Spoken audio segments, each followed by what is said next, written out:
Hello! Magandang tanghali mga kasinta. Ito po ang aming dalikan. Alam nyo yung dalikan? Ito yung pinaglulutuan ng mga kahoy. Pag ikaw, ayan si Sinta. Nagluluto siya ng tortang talong. Oh, yan ang aming pananghalian.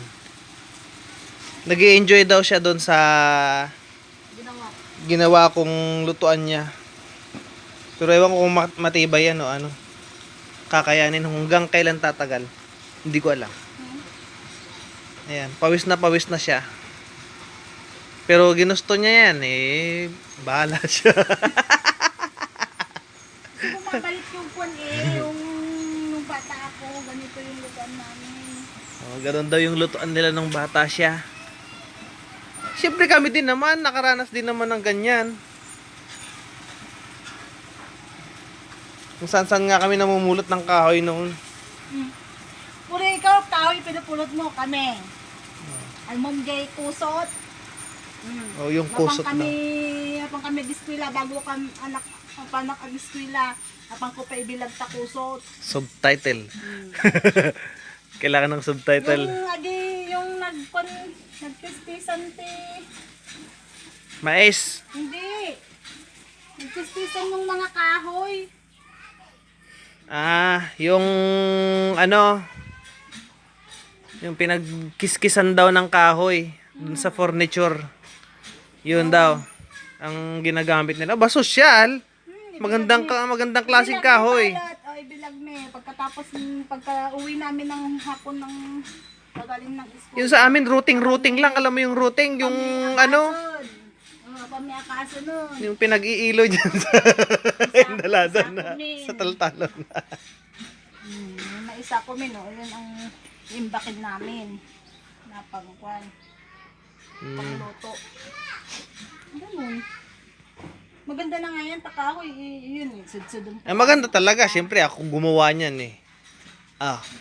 Ba. Bata kami ganun. Bago ko kami diskwila. Ilagmi. Ang gawid kami timalumon. Basta umaaraw. Eh kung umuulan naman, hindi naman mabibilag yun.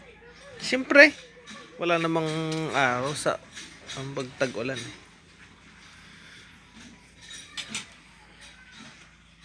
Yung sa akin walang, hindi ayaw ko, lagyan ko lang ng kamatis. Kasi magpupan pa ako ng, ano na yan? Tuyo. Gusto ko ng tuyo. Tortang talong, my favorite. Yan. Kain po, tayo. Mamaya pa ah. Luluto pa lang, kakain ka na. Gutom na po ako. Itong dalawang to ang gagawin mo dyan. Lagyan ko lang ng kamatis sa akin yung akin. Anong tawag doon? Lagyan ko lang ng kamatis. Kamatis, talong. Yung pinggan hindi alata parang nakalagay lang sa kanya. Halata man.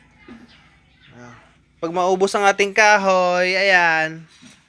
Meron pa dyan, papasibak, mangga, tumbang mangga. Kung makikita nyo, yung manggang nakatumba dyan. Dyan, yan. Sisibakin yan. Yan ang aming likod. Yan, puro puno din. Pero hindi ko alam kung kailan ipapaputol yan ng may-ari.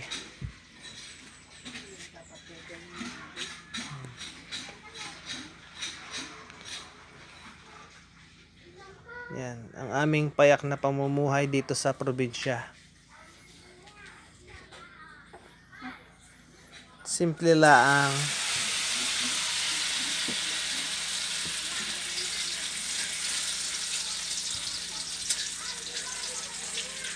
Sagap-sak yung pawis ko At wala pa palang tubig si Lola.